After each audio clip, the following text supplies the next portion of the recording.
Seattle, some California folks, Illinois, Wisconsin. Awesome. So thanks so much for being here. We'll go ahead and get started. And again, please feel free to continue sharing in the chat box throughout the session. We like for the chat to be nice and lively and interactive. So if you have something to share, go for it. Again, welcome. This is our final session of the day, from bikes to books, exploring partnerships between safe routes to school and public libraries. So again, I think that most of you already know this. The session is being recorded. We'll share out recordings after the end of the summit, and they'll be available through the end of the year. Please feel free to put your questions in the Q&A box, and other resources or comments or ideas in the chat box. We'll be open through the whole session. And again, I'm Corey Johnson, Program Support Manager here at Safe Routes Partnership. I am based in Washington, D.C., and I will be your staff host for today. And we have a wonderful panel of librarians and library experts and library partners who are here to share about how we can collaborate, how we can support collaborations between Safe Routes programs and public libraries. So first up, we'll have Dr. Noah Lenstra, who's the Associate Professor of Library and Information Science at University of North Carolina, Greensboro, followed by Christy Reynolds, who's the Director of Bath Township Public Library in Michigan. Then we'll have Nate Coulter, who's the Executive Director of Central Arkansas Library System. And then we'll have a team from Multnomah County Public Library, Patty Rincon and Hannah Schaefer. So Patty's a communications specialist from Multnomah County Public Library, and Hannah is Director of Communications and Public Involvement at Portland Bureau of Transportation, otherwise known as PBOT. So a great session today. Like I mentioned at the top of the presentation, I've been excited about this session since we started it. I am a huge library lover, huge book lover, and I'm so excited to bring this panel of experts to you to explore these types of partnerships. So with that, I will go ahead and turn it over to Noah to get us started talking about engaging public libraries as local partners in the Safe Routes to School movement. So Noah, go ahead and take it over. Great. Thank you so much, Corey, and so thrilled to be here. And I got to listen in yesterday for a little bit as well, and I was thrilled to see that Palo Alto's Safe Routes Walk and Roll to Libraries initiative got a shout out yesterday. And what I want to spend the next 10, 15 minutes really talking about is how public librarians are ideally placed to be critical partners in the Safe Routes movement. And as this image shows, more and more librarians are taking their skills out into the streets in the form of book bikes. This one is from Free Library of Philadelphia, where librarians offer their services not only in their buildings, but out in the community, taking advantage of opportunities to bike and walk around cities and neighborhoods. Next slide, please. And I want to really communicate, there is, I think a lot of people have stereotypical ideas of what a librarian is, and a lot of librarians kind of play with those stereotypes. But the reality is that more and more librarians are really passionate about livable, walkable communities. And I think a perfect illustration of that is America's action figure librarian, Nancy Pearl, of the Seattle Public Library. She's quite vocal about the fact that one of the things that she loves about living in Seattle is the fact that it is so walkable, because now in her retirement, she does all of her reading in the form of listening to audiobooks as she walks around the city. So I think you'll find in the library workforce an eager audience for partnerships. Next slide, please. And I also just want to communicate the scale and the vastness of this infrastructure. Across America, there are over 17,000 different public library branches and bookmobiles. And collectively, those institutions employ 145,000 individuals who, like I said, are increasingly taking libraries outside in the form of story walks and book bikes. And so, and I share that because I think sometimes what I hear is people will say, well, I talked to this one librarian and they weren't interested, so I'm no longer going to work with libraries. Keep digging. If you strike out your first time at bat, go back to the mound around and try again. I swear the champions are there if people take the time to go and look for them. Next slide, please. And so how do you get started? Well, first and foremost, you have to meet your librarian. And I want to really give a shout out to the Institute of Museum and Library Services, the main federal funder for libraries. They have an amazing library search and compare interface that you can use to find libraries across the country. So go ahead and use that as a starting point to find your next partner in the Safe Routes movement. Next slide, please. And then after you find your librarian, you need to talk with them. And I think you'll find in the library workforce a lot of shared values and goals. These are just some of the things that most public librarians across the country care about. During COVID-19 and before, lots of librarians were starting to do things outside. So we care about the outdoor built environment and are using that built environment for story walks, little free libraries, book bikes, and more. Increasingly, libraries don't necessarily just wait for people to come and check out books. We're offering a wide array of programs and classes, including walking school bus programs that start at the library, and then kids will walk to schools. Lots of libraries are doing things like walk audits, circulating bike locks, and really highlighting the critical importance of accessibility, including through new collections in snowier parts of the country, lending snowshoes, lending bicycles, lending Nordic walking poles, and of course, a whole range of electronic audiobooks that you can listen to as you walk around your neighborhood. And finally, if nothing else, you can talk with your local librarian about struggles to stay afloat during COVID-19, because we all struggled. Next slide, please. And then, so you found your librarians, you started talking with them, you've built a relationship, and then see where that relationship takes you. And I would say that relationship is going to go in directions that you cannot anticipate.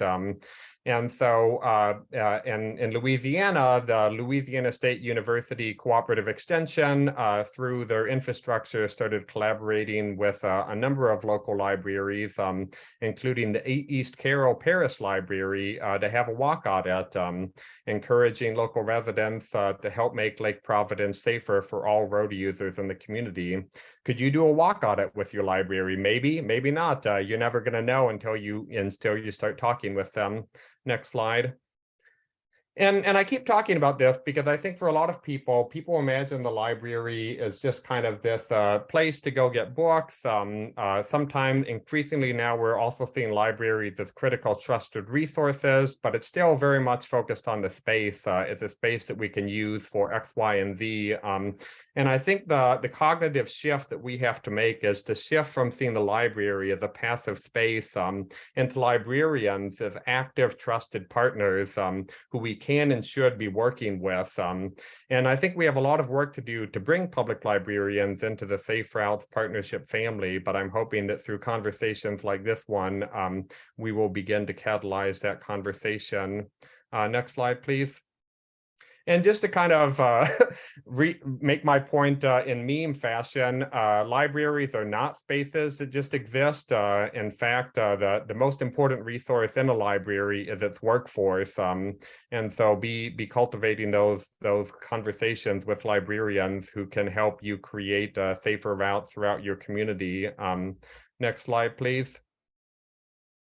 And this is what it looks like in practice. In my research, I talked with the head of a Main Street organization about the impact that she saw from a library having a book bike like the one pictured here.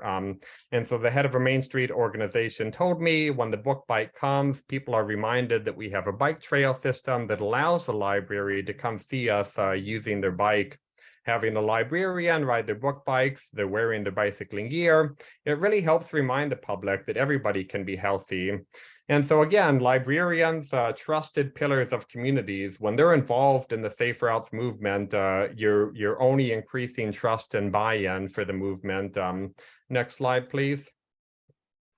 Just another example, in Oakland, California, and in many other cities across America, public librarians are getting actively involved in Department of Transportation initiatives focused on complete streets. And so in Oakland, here's Associate Director Nina Lindsay discussing the role of Oakland Public Library and Oakland Department of Transportation's 2019 Oakland Bike Plan. And this is the power of relationships. Is it going to look the same in your community? Probably not.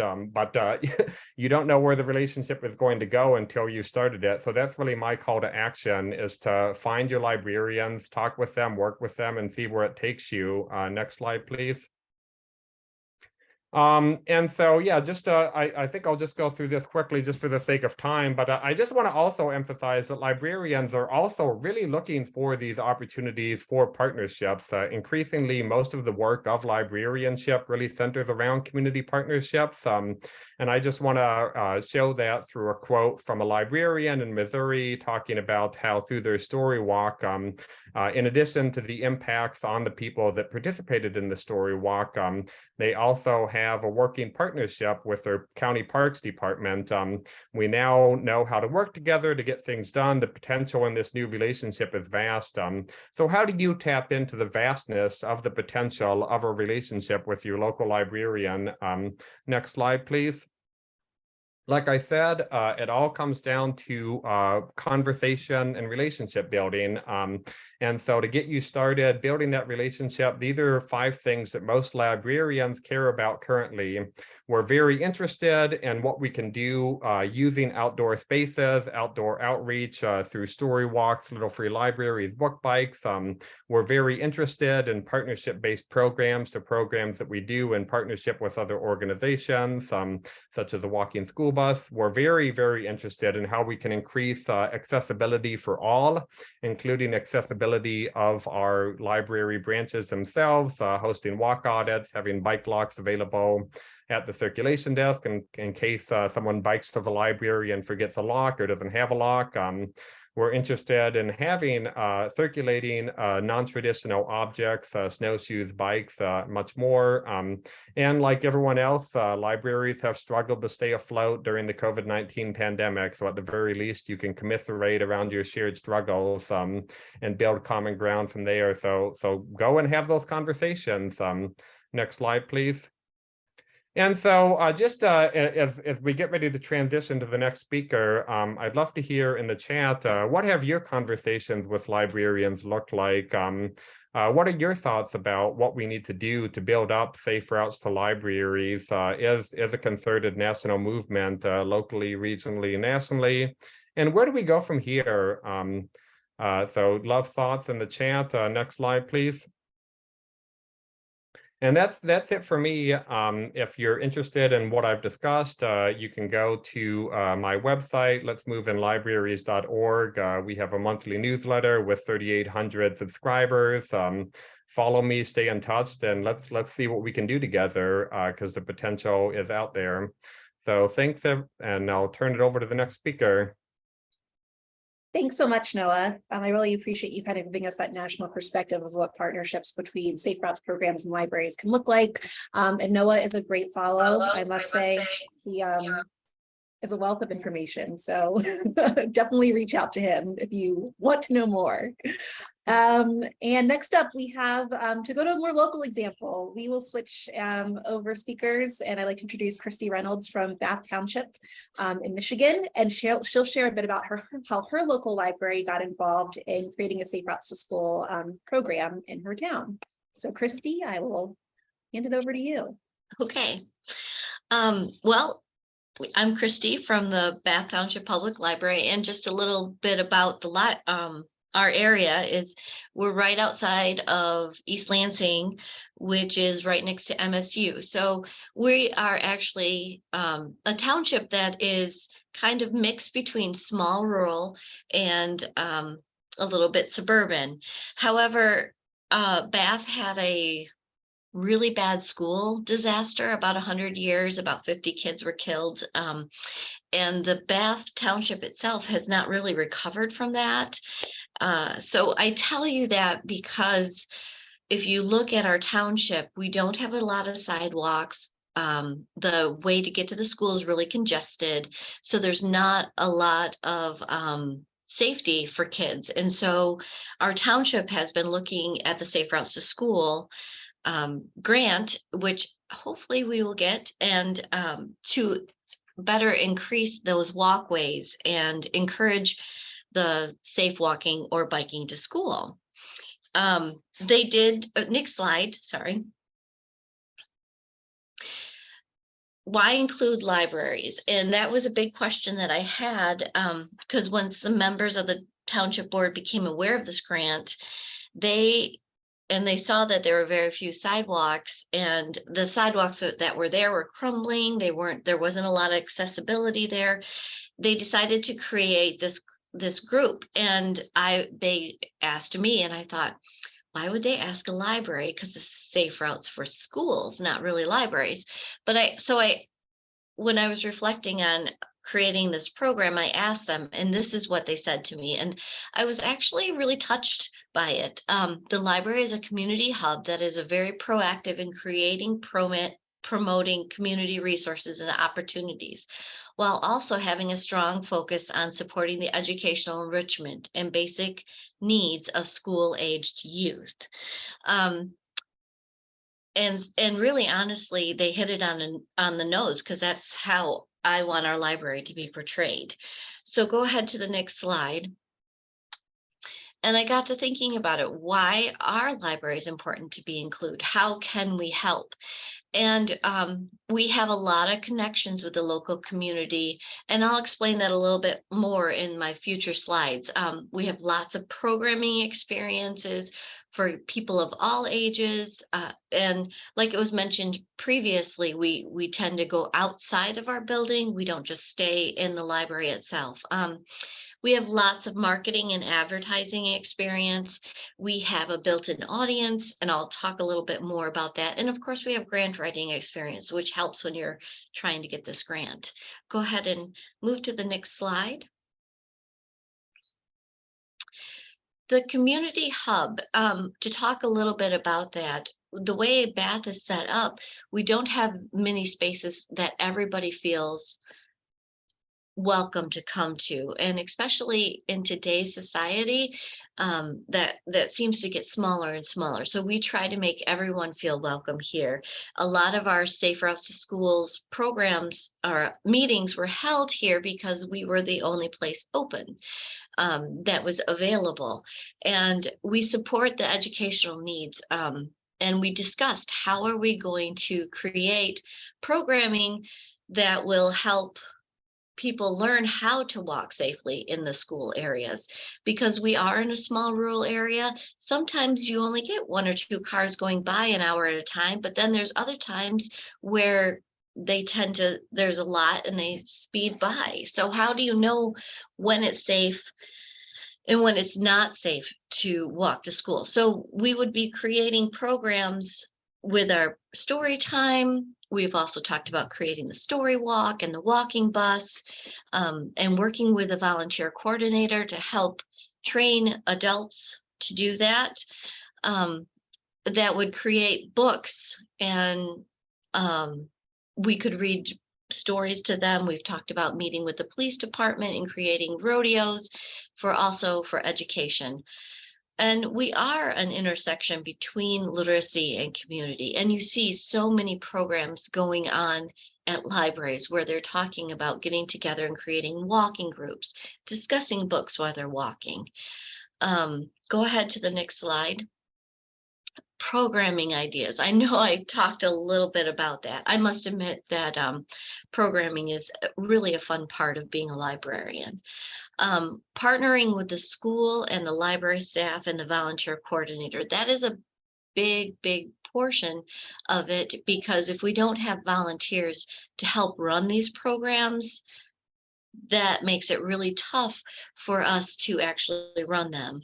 And talking about the logistics of a walking bus, the volunteer coordinator that we have is new at programming, and we can be there to support her. And creating a story walk, is really exciting. It's one of my goals. So to be able to afford it and working with somebody is a wonderful experience for us. Okay, next program or next slide. So for marketing, I spoke earlier about a built-in audience. Our library is new. It's only it's less than 10 years old. I think we're about 7 years old. So we have really had to work hard to garner an audience, create campaigns that are both snail mail and email, and get that attention. So our social media and our outreach, we work on really well. Our outreach, we go to our farmers markets. They have special programs that we go to, and then we can encourage these safe routes to school. And of course, I've talked about our social media too. And then my last slide, grant writing. One of the things that as libraries, that if you ever speak to a librarian, they'll tell you there's never enough money. And things are just getting more and more expensive. And as we move digitally, those actually are more expensive than our physical collection. So we have to become experienced in grant writing, and very fortunate with the state of Michigan. We have our state librarian, Karen Reich, who's very good with grant writing and has been wonderful in explaining that. But a lot of the people in the community that wanted to be on this group had never written a grant before. And so I was able to bring that expertise of grant writing as we were writing our grant. The other thing that I will say is that we research a ton as librarians, and so it's almost instinctual for us to research. And one thing I did learn that I brought to the committee was my research experience, because a lot of the people on our committee did not know how to find a certain item or where to look for those discounts. And so that was really why it's important for us to be a part of this program. And honestly, I just love making our community better. And I think that most librarians do. And any program that will help improve our community is worth having a librarian on. I did not add my information, but if you would like to, I can always share that a little bit later if you'd like to get in touch with me. Yeah, we can share that out afterwards, Christine. You can also put it in the chat box if you'd like. Oh, okay. Yeah, I didn't think about we can do that. both.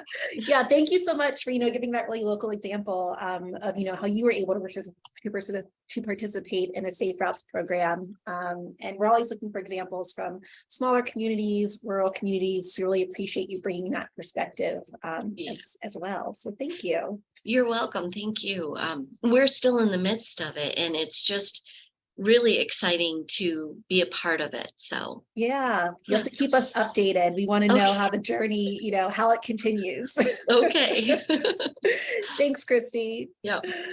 All right, so I'm going to pass things over to Nate Coulter, who's from the Central Arkansas Library System, and Nate is going to share an example of how I guess a temporary demonstration project led to some really cool permanent infrastructure changes around the library in Little Rock. So Nate, I'm going to hand it over to you. Thanks, Corey, and welcome. Let me greet you from Little Rock, where the Central Arkansas Library System is headquartered. And let me tell you a little bit, go to the next slide if you would. Let me tell you a little bit about our system. We have about 350,000 people in the service area. Arkansas is a small state with a little over 3 million people, and 11% of them live in our service area.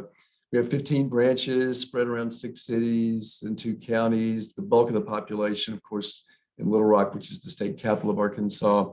We have a little over 320 employees, a budget of close to $24 million. So that gives you sort of a sense of the organization that I lead.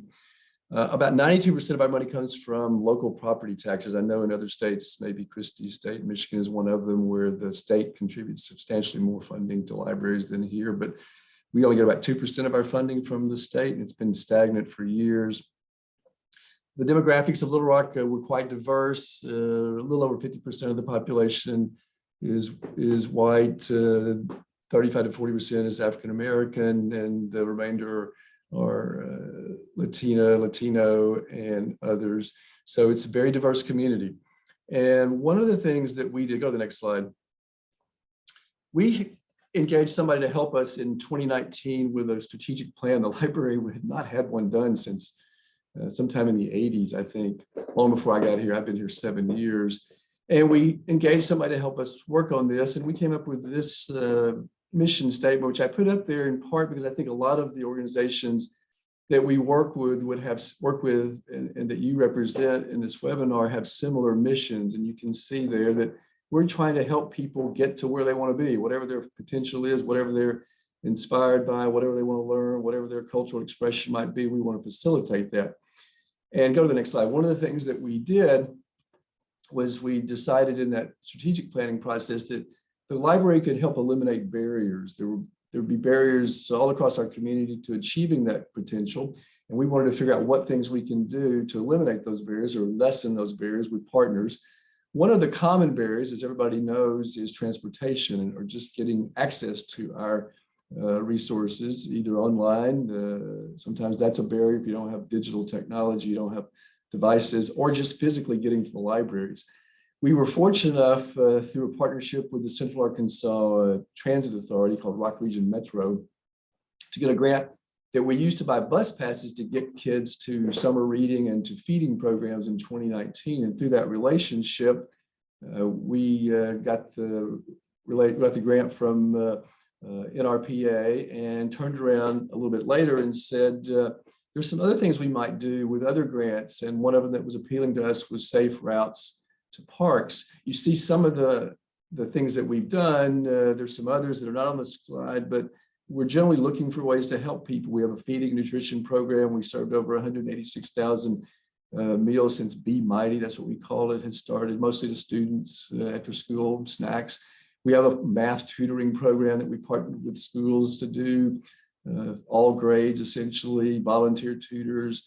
We have an entrepreneurial training program that we like to help people get involved with. So we try to do a lot of things that are partnering with organizations who have a little more skill or expertise, I should say, than we have, but we think we have something to offer. And so one of the things that the community is challenged by, as with a lot of urban settings in the United States, next slide, we slashed our community in the 60s with a freeway right through the heart of the city, gashing African-American communities. Business sections of the Black community were devastated by this. And that freeway remains there, and it's been a racial barrier, it's been a cultural barrier, it's just been an economic divider socially and along racial and social classes. It may have provided some transportation benefit, but it's been a devastating impact on the city. So that was a problem that we thought with a little bit of grant money we could try to address. And we were fortunate enough, as I said, to have this relationship. We knew something about the NRPA and the partnership. So we said, let's see if we can find a way to highlight this problem. We did decide, go to the next slide, that we would, let's take the next one, Corey, let's do the larger version. That's a north-south picture, but I want to show this. This is where our children's library sits on the south side of this freeway. The slide's on its side. This is north-south. And you see over here is the city zoo. There's a city fitness center and swimming area, gym, park. There above this is a very busy arterial road. And to the south of that, over here on the right, there's 12th Street. On our side of the freeway, the library's here. There's a part of the park that's largely undeveloped. And then there's a federal low-income, modest-income housing center down just south of 12th Street.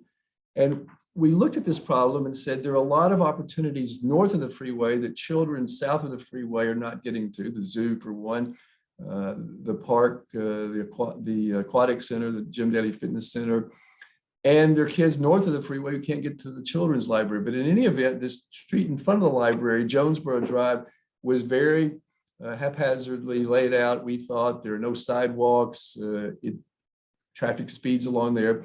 And this bridge over the freeway is really the only pedestrian access across the freeway for some number of miles either direction, and it's not very safe in its current configuration. So we said, what might we be able to do about that? So let's go to the next slide.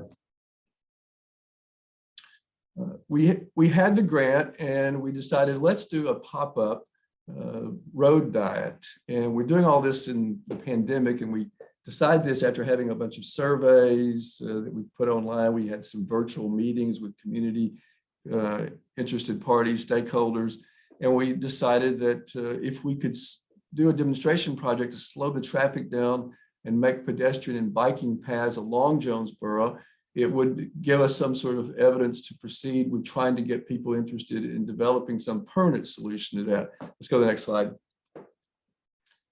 This was what it looked like at the time. It's a very busy street on 12th Street. This is the neighborhood that's served by the Madison Heights housing facility.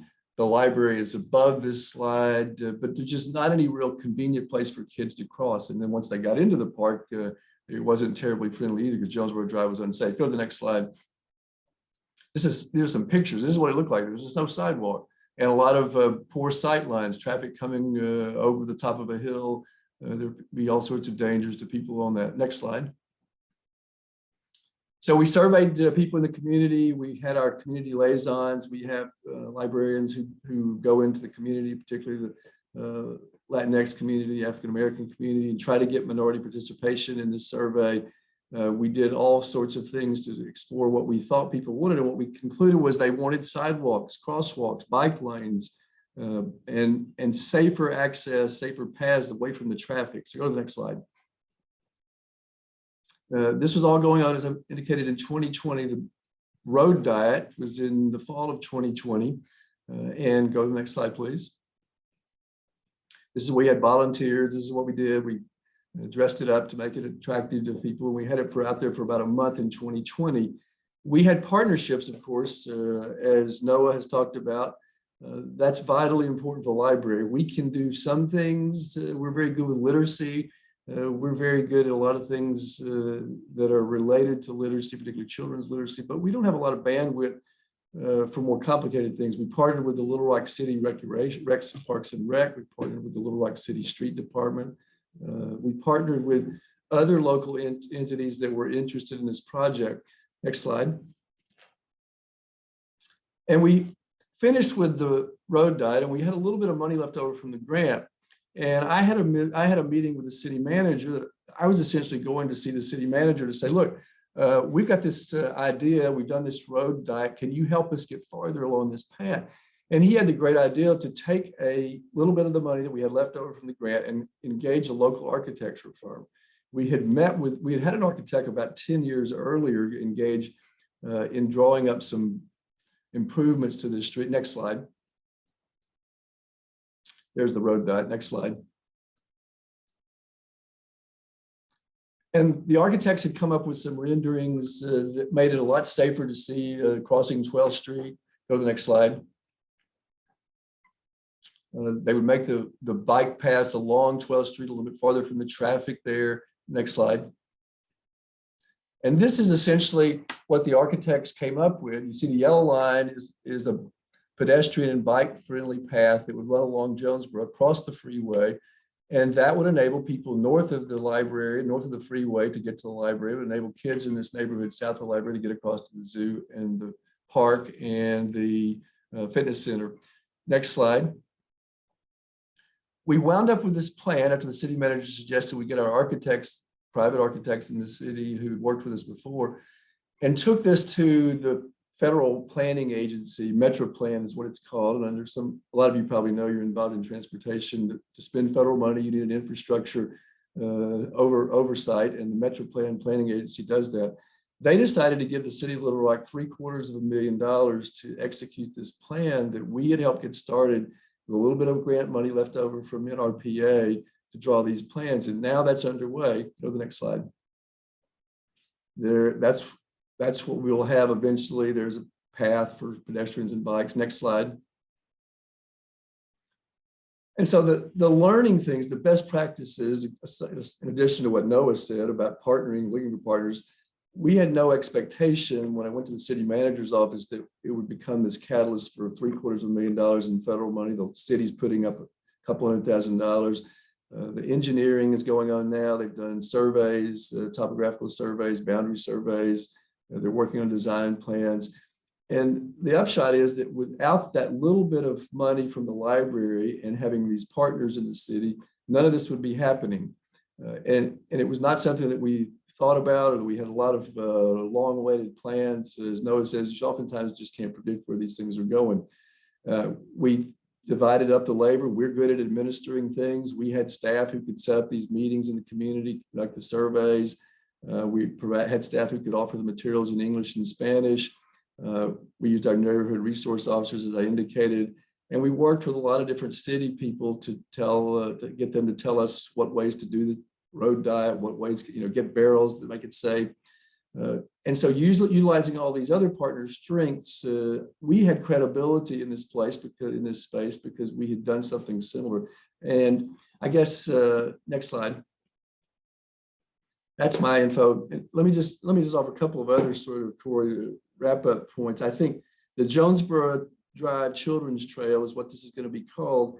And I guess what I would suggest is that you may have a challenge like this that you pass every day in your community, and just ask what your organization might do to contribute to addressing that. And can the library participate in that? Find out what the library is doing that overlaps with your interests and your mission. Decide what your organization uniquely brings to these kinds of group efforts, these partnerships. From the library standpoint, I think Noah's alluded to these, Christy too, that we have this credibility that a lot of organizations may not have because we're neutral. We have spaces usually all around the city if you have multiple branches in your library system. And we have a place that people feel welcome and they feel comfortable coming to. If they're sometimes concerned about the government, they don't think the library is the government. They're sometimes concerned about ICE or some other agencies. They don't fear that the library is going to be a problem. So they will communicate with the library in ways that other organizations might not have that confidence in. And one other just real practical thing that this project demonstrates is that if you have this coalition of people, partners, it really enhances your capacity to find money, to get grants like the one with the Metro Plan, the federal money. And you've got to be persistent. We started, before I got here, the library was drawing up plans to improve Jonesboro Drive 9-10 years ago. And it took a long time for us to find the spark and to get to this opportunity. So you just have to be persistent. And that's all I have, Corey.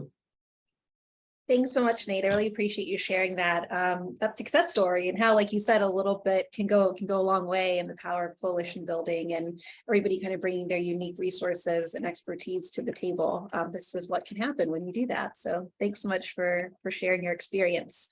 And last, but certainly not least, we have our final team from Portland, Patty Rincon and Hannah Schaefer, to talk about their Bikes to Books program and another way that libraries have been able to play a part in Safe Routes projects. So I will pass it over to you two. Thank you so much. We're really excited to be here. So today we're going to talk to you about Portland's Bike to Books program, a partnership between the Portland Bureau of Transportation, also known as PBOT, and Multnomah County Library. My name is Patty Rincon, and I'm Multnomah County Library's Communications Coordinator. And I'm Hannah Schaefer, the Interim Director of Communications here at PBOT. Next slide, please. In 2016, PBOT approached Multnomah County Library about forming a partnership for National Bike Month in May. The Bureau had focused Bike Month programming on commuters for many years and was looking for new ways to engage people who hadn't been included historically. The library was an ideal partner. Multnomah County Library is Oregon's largest public library and serves nearly 1/5 of the state's population. The library offers a wide variety of programs and services, and it has the fourth highest circulation of any library in the United States and reaches more than 21,000 people every day in person and online. The first year of our Bike to Books program, we started very small by giving away free bike lights to anyone who biked to the library during Bike Month in the month of May.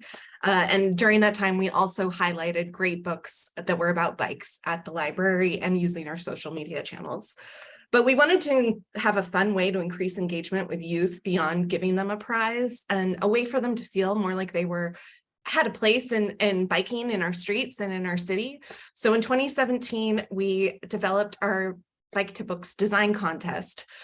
Since then, it's become an annual activity that Portlanders of all ages look forward to and appreciate whenever they come across art on their bike rides around town. The youth designs are all incredibly, incredibly fun and unique, and always bring a smile to people's faces. So today we're going to be sharing with you how the Bikes to Book program and partnership works, with a look behind the scenes of how we designed it, promote it, and how you can replicate it for your community's needs. This program also wouldn't be possible, and I have to give a huge amount of credit to our incredible maintenance team here at PBOT, as well as our city traffic engineer. To create the Bike to Books art, our maintenance crews use the same material they typically use for bike lane symbols, crosswalks, other street markings, etc. That material is called thermoplastic. And if you're unfamiliar with that material, imagine plastic like roofing tiles, sort of textured, thick plastic that's about 1/4 of an inch thick. And to attach it to the roads, it is literally burned on with a blowtorch by melding that plastic to the asphalt.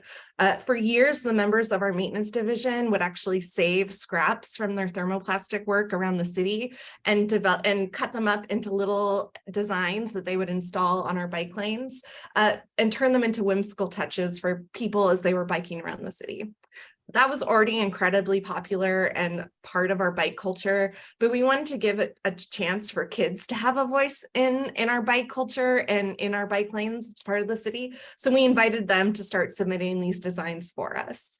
For the first few years, our crews would spend lunch breaks helping cut up these incredibly detailed winning designs like the one you're seeing on this screen, and getting them ready to be installed. Now we've actually found vendors that exist that print that material, that design onto thermoplastic, saving a bunch of staff time. And they just put it together like a little puzzle piece on the ground and torch it down. A question we get a lot is, especially if you're not from Portland, is this allowed? And the answer is sure, of course it's allowed. You just need to make sure you have permission from your city traffic engineer before you install them on the street.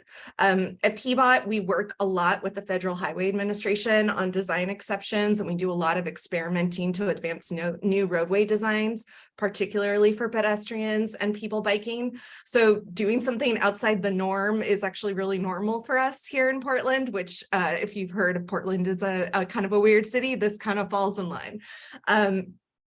We have always used the current MUTCD bike lane symbol as the basis for our designs. That design shifts a little bit from year to year, depending on how it's updated by MUTCD. But the ones that we give to the kids and the ones we install on the ground just have this additional flair, but they still do very much look like a bike lane symbol.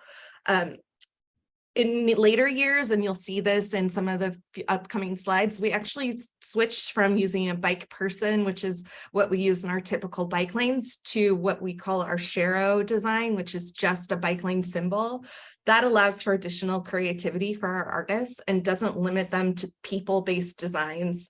And it also gives us more space to put our designs on our Sheroed bike streets, which we call neighborhood greenways here in Portland. And that makes them even more visible to people traveling through, because typically those streets are around 20 to 25 mile per hour streets through the city. So whether you're walking, biking, or driving, you're more likely to see that design and appreciate it as you're coming through. And we get submissions for these designs through all 19 library branches, which means that these are coming from kids all across the county, even outside of Portland as well. PBOT always tries to install the winning bike lane art near the winner's local library branch, and as a result, the winner can see their art on their way to the library. But also, more and more people encounter the bike lane art on their way too, and some bike art is right outside the library's front door. Both the library and PBOT have a really large focus on equity, and the library's priorities are free access for all, a trusted guide for learning, a leading advocate for reading, and champion for equity and inclusion. So by having branches across the city, Multnomah County Library is able to make this program accessible to everyone. Additionally, by utilizing PBOT's Safe Routes to School network and the library's School Corps program, we can connect to school librarians and art teachers who include this program in their classroom as well. And to get people excited, the library hosts bike story times, develops bike book displays, and in partnership with PBOT, we make the contest sheets available in multiple languages. And on top of this, from 2017 to 2019, the entries were required to be dropped off in person at any library branch at Multnomah County. But during the pandemic, when some of the libraries temporarily closed to the public, we also shifted to online submissions. And in that time, we printed out hundreds of copies of the design sheet and provided them at free lunch giveaways to students around the city. The submissions have included colorful pictures of astronauts on bikes, donut bikes. This year, one of my favorites was one with rose wheels representing the city of roses, which is what Portland, besides being weird, is also known for, the city of roses. And we've seen bike lane art representative of people in our community too. This one right here is a woman in hijab. There's people of color. There's during the racial justice protests of 2020, we saw a lot of Black Lives Matter related art and messaging. And it's been really powerful to see our city's people reflected back at us through this art and the eyes of our youth. Next slide, please.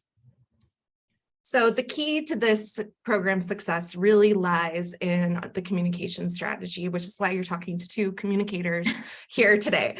The designs will be amazing. There's no question, because kids can think up the most amazing things, as we all know, but you need to get the word out in order to have designs to judge. And this program really does not exist without strong communication from both the library and PBOT, which is why a lot of this is a partnership, it's together. And we start out with a shared press release from both the library and PBOT, encouraging participation. We also used shared social media posts and individual posts as well. We reach out to local partners and schools to make sure that students and families get the information they need to submit their drawings. Last year on social media, our library social media coordinator even did a reels on Instagram of the different bike lane art she saw on the way to her local library. There's also YouTube videos about how to be part of this contest and submit your drawing, and also about how PBOT creates and installs this art. Bike lane art is not something that you see in other cities, so people get really excited at the chance to participate too. Additionally, over the years, we've built out programming kind of depending on our budget and depending on our capacity from year to year. And so this program can really be sized big or small depending on what you want to do. So some of the things that we've done in past years include during Bike Month, we've had bike themed story times at the libraries. Singing the wheels on the bike go round and round with a bunch of kids is so much fun. Suggested bike routes, we've designed bike routes for people to go on and have made those accessible to people so they can bike a loop and see a bunch of bike lane art around the neighborhood if they want to. And then one year we even had an award ceremony at City Hall where we invited our winners, their families, and then we had our director of libraries and our transportation commissioner hand out those awards, really as a way to emphasize the level of civic engagement these kids get to have as part of placing their art on the streets in the city. Next slide, please. If you would like to replicate this partnership between your city's transportation bureau and your local library, there are a few steps that you can take to make this happen. First, if you don't ask, you won't know. Reach out to your community organizations to find out how you can develop a partnership like this. You know, when we reached out to Multnomah County Library, we'd been doing Bike Month programming in a very specific way for a long time, really just talking to the regular bike commuters who would go across our bridges into downtown and other places on their way to work. And we're thinking we needed to reach new audiences. The library is an amazing partner for reaching those new audiences because of how popular and how important they are as part of our society and our city. So if you don't ask, you don't know. Step 2 would be to create buy-in, Transportation and libraries have more in common than you think. You can create buy-in by becoming friends with your maintenance teams as well. That is extremely valuable. And there isn't always crossover between civic engagement and our road maintenance. I'm speaking from the transportation side of the equation. This is a really amazing opportunity to create goodwill for your maintenance workers by humanizing their work. And it makes it more accessible to the public. In Portland, our bike lane art has in many ways created a different level of trust between people who bike and our maintenance operations teams, because it gives them a sense of how that we're giving extra love to our bike lanes and thinking of them as special in comparison to the work that we do just to manage our streets overall. This year, for instance, and it looks like someone dropped that in the chat even, we members of our bike community here in Portland organized a costumed bike ride themed around our Bike to Books contest, where people, adults, dressed up in costume like the bike lane art that we've installed around the city, and then rode around and explored all these different designs on the road. So it's really taken on a life of its own here in Portland and become really a part of our culture. Finally, when looking at bike routes, always include your libraries as important community destinations, similar to a park or a school. I think that sometimes we don't always think about how valuable a resource our library can be for families and kids and that connection there. And it is such a crucial part of our city, and even more so today than ever before. I think libraries are not just libraries anymore. They're social services. They're so many different things. And then finally, if your budget is really small, one of the things you can consider if you're not ready to jump into the full thermoplastic area of work, there are these textured sidewalk stickers that you can order and print on and roll out onto the street, and they're less permanent than thermoplastic. They're much cheaper. You can use them as, you've probably seen those materials used as placemaking for pointing people to where they need to go. Certainly in the pandemic, we saw a lot of usage of that, but that could also work as a way to install bike lane art and be a more temporary solution and at a reduced cost.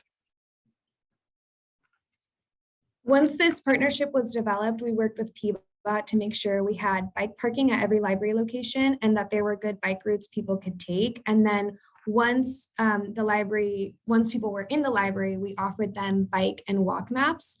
And both PBOT and the library have had really strong communication and strong relationships to prepare for the bike contest and to ensure that it's successful every year. It's been a really great opportunity mutually for PBOT and the library, but most of all for our community and the kiddos that see their art displayed. So thank you all for listening to our presentation. Thanks so much.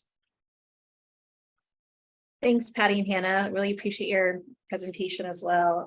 My other love besides books is art. So it's like you are just bringing in all the things that I love and that a lot of us on this panel or in this presentation really love. I think what's interesting hearing, all of you speak, all of our panelists speak, is how similar you sound to like safe routes coordinators. Like when you're talking about doing walk audits or just trying to stay afloat, during COVID, what you were talking about very much echoes some of the things we've been hearing from the safe routes community. So, we're not as different as we might think. If you have any questions, please feel free to put them in the chat box or in the Q&A box, please. I did have a question for the Portland team about the thermoplastic. Someone is wondering how it holds up in harsh winter climates. Yeah, that's a great question. I am not a maintenance official, so I will give you the best answer I can, which is thermoplastic is actually very sturdy. I can't speak to super cold temperatures, but it does. Portland, we do have a lot of freeze thaw here. It definitely holds up in particular because thermoplastic in a bike lane sees a lot less just traffic, and bikes aren't as rough on the road. They hold up for a really long time. We don't actually map our bike lane art. We don't consider it an actual asset for the Transportation Bureau. We call it a whimsical design and a surprise. And it's sort of something that we allow people to experience, see, and we don't maintain them over time. That being said, most of the ones that we've put in since 2017, they're all more or less still there and they're holding up great at this point. So it will hold up for a long time, especially if it's not in an area with a lot of road traffic, with car traffic. Okay. And I think that kind of connects to one of the following questions I just saw, which we don't remove bike art before applying new art. So just as Hannah said, you can still find previous bike lane art throughout from previous years. Great, thanks. And a few other people were asking for the name of the temporary alternative to the thermoplastics. So if you all could put the name of that material or the link in the chat box, that seems to be of interest. If you know, if you don't know, we can share later. I will just say we worked with our vendors. We said, do you have something that is, there's a friction level. It needs to have some texture to it. It's sticky sidewalk material that you can cut out into the size. So working with a printer of some kind, they can usually source that kind of material for you. I don't know the exact name though. Okay, that's fine. And we can also follow up afterwards if we find out any more information, but that seems to be something people are very interested in. I have another question, maybe for Noah. Could someone touch a little on who does the maintenance on the book bikes and bikes that are available to check out, or how does that work? So I guess anybody who does the bike, book bikes or bike checkout. Absolutely. And I just put a link. A few years ago, we featured Josh Burke, the director of the Bethlehem Area Public Library in Pennsylvania. They've worked with their local health department for about 5 years to have a checkout bicycle program at their library. And so the short answer is that work to maintain book bikes and maintain bikes that circulate, that work is not done by librarians. In all cases that I'm familiar with, that work is instead done by library partners. That work is done by people like you. Often people who work in departments of transportation, people who work in bike shops. I've seen in Paducah, Kentucky, the library actually got their book bike in collaboration with the local bike shop. And so the bike shop maintains the bike. In Atlanta, Georgia, when the Fulton County Public Library acquired their book bike, they similarly worked with a local bike advocacy group that trained some of their librarians and how to safely maneuver the book bike through the streets of Atlanta. So that work is done by you, is the short answer. It's not done by librarians more in almost all cases. Great, thanks, Noah. Just checking the chat to see if there's anything else that I am missing before we wrap up for today. So I will definitely follow up on the thermoplastic alternative material if you can find anything. Like Hannah mentioned, probably chatting with your local public works department or vendors or printing shop. They should be able to tell you what type of material could work to put on the surface if you're looking to do some bike lane art or street art, sidewalk art. And in the chat box, we also put a few links to different resources around, some public art, placemaking, asphalt art. I think that's something that we're kind of seeing a bit more now. I know that a lot of places used to, like super resistant for a long time of, doing any sort of painting or artwork on sidewalks. And I think that conversation is opening up a little bit. It definitely has here where I am in DC. So as we find more resources around that, we will share those with you as well. So first, just again, a huge thank you to our panel today. Thank you all so much for sharing your energy, expertise, enthusiasm around safe routes. I hope that you all are inspired to form some partnerships with your local libraries as you move to, progress your safe routes programs. I think it's, as all of our panelists mentioned, I think that libraries can be a great asset to safe routes programs. And I think everybody said too that like librarians and libraries want to help and want to be a part of this and are there and available. So do reach out. And just to wrap up for today, so end of day 2, moving on to our last day of the summit, day 3, we're going to be talking about building the future. So thinking about what does safe routes look like moving forward. We'll start with a special message from Ruby Bridges. Ruby Bridges Walk to School Day was just this past Monday, so she has sent us a special encouraging message for us to keep going with our safe routes journey. Then we'll talk a bit about funding. Speaking of moving things forward, I think we all talked about funding today and how important that is. So, just kind of like those practical tips for, how to fund our safe routes programs. Then we'll have a little break, move on to a session about what's next for safe routes to school, how we can sustain our movement. We'll feature 2 great coordinators from Mecklenburg County and the Charlotte area in Tucson. And then we'll have some time for you all to chat amongst yourselves. So there's Safe Routes practitioners in your geographic regions. We'll split up and do some little networking and then end our day with a closing keynote from Dr. Destiny Thomas, which I think a lot of people are very much looking forward to.